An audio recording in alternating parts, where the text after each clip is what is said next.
कार्तिक की पूर्णिमा के दिन जो व्यक्ति किसी जलाशय पर, नदी, तालाब, बावड़ी, कुआं, जहां भी जलाशय हो, उस तट पर जाकर दीप लगाएगा तो उसने जो 3 दिन दान करा है उसका पुण्य उसके खाते में लाख गुना होकर चला जाएगा। लोग इसको देव दीपावली कहते हैं क्योंकि वो पुण्य लक्ष्मी जी छुड़ा कर लाई थी और इतनी दीप उत्सव मनाया गया था लक्ष्मी जी के लिए कि वाह रे लक्ष्मी वाह, तूने जगत का कल्याण कर दिया, तूने जगत का उद्धार कर दिया। इसलिए दीपावली से ज्यादा महत्व देव दीपावली का, कार्तिक पूर्णिमा का।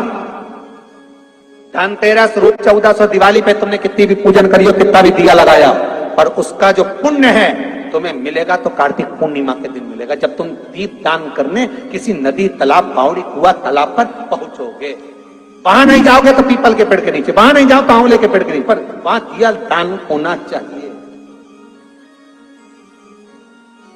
और कई लोगों का नियम है साहब, आज भी कार्तिक पूर्णिमा के दिन दीप दान करते,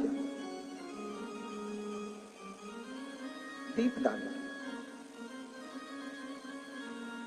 पर दीप दान का भी लोगों ने गलत एक तरीका निकाल लिया। महाराज, दीपदान का भी गलत तरीका निकाला। दीपदान कहां होता है? नदी, तालाब, सरोवर, कुंड, बावड़ी, कुआं, जहां पानी होता है उसके घाट पर लोग दिया दान कैसा करते हैं? सारी फुलझड़ी, फटाका, मिठाई का डब्बा, इनका जो खाली खाली डब्बा बच जाता है खुद तो खा जाती, और जो बचा हुआ खाली डब्बा होता है उसको इकट्ठा कर करके रख लेती, फिर घर में। दीपदान का मतलब जानते हो आप लोग?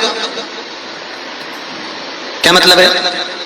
यमुना जी के घाट पर जाना, गंगा के घाट पर जाना, नर्मदा के घाट पर जाना और घाट पर जाके दिया लगाना, उसको हमारे यहाँ क्या कहते हैं? दीपदान। पर दुनिया के लोगों ने दीपदान के महत्व को कुछ दूसरा ही बना दिया। दिया जलाते हैं और नदी में छोड़ते हैं। भैया कौन सी पुराण में लिखा है दादा? कौन सी पुराण में लिखा है कि दिए को उठाकर नदी के अंदर छोड़ो? एक बात बताओ, सास तुम्हारी ऐसी बेटी सामने, तुम उसकी पूजन करोगी या थाली रखोगी या दिया जलाओगी तो उसके सामने रखाओगी कि उसके सिर पे जलाओगी? अरे बोलो तो सही, दिया कहां जलाओगे? उसके सामने कि सिर पे? पर दुनिया के लोग दिया कहां जला रहे हैं? दिया जला के छोड़ते हैं गंगा जी में, यमुना जी में, सरयू जी में, उसके अंदर छोड़ते हैं। तो ये तो दोष है ना, ये तो दोष माना जाता है। दिया दान करने का सबसे बड़ा क्रम है कि दीप दान करना है तो घाट पर लगाइए, पीपल के वृक्ष के नीचे दीप लगाइए। कार्तिक महीने में पूर्णिमा के दिन जो दीप दान किया जाता है उस दीप दान की बड़ी महत्वता होती है। हिंदू धर्म में केवल 3 दिन ऐसे होते हैं जिसके दीप दान का फल मनुष्य को नहीं मिलता। हिंदू धर्म में केवल 3 दिन ऐसे होते हैं जिसके दीप दान का फल मनुष्य को नहीं मिलता। कौन से 3 दिन है? जल्दी बोलिए। हिंदू धर्म में 3 दिन ऐसे हैं जिसके दीपदान का फल मनुष्य को नहीं मिलता।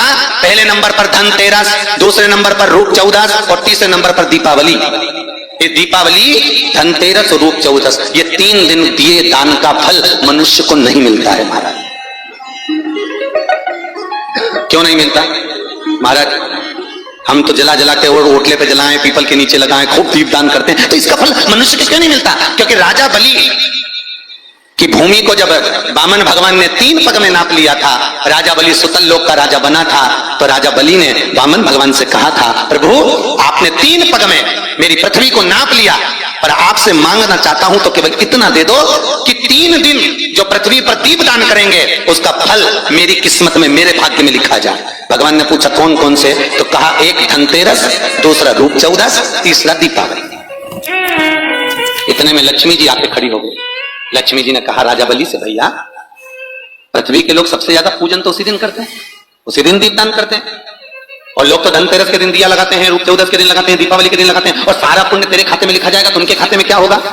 इतने में राजा बलि ने कहा बहन लक्ष्मी चिंता मत कर, दीपावली के बाद में जो कार्तिक पूर्णिमा आएगी, उस कार्तिक पूर्णिमा के दिन जो किसी जलाशय के कुंडन, कुआं, किसी जलाशय के पास में जाकर अगर एक दिया लगा देंगे तो उसको 3 दिन का पुण्य फल 1000 गुना होकर प्राप्त हो जाएगा, 1000 गुना।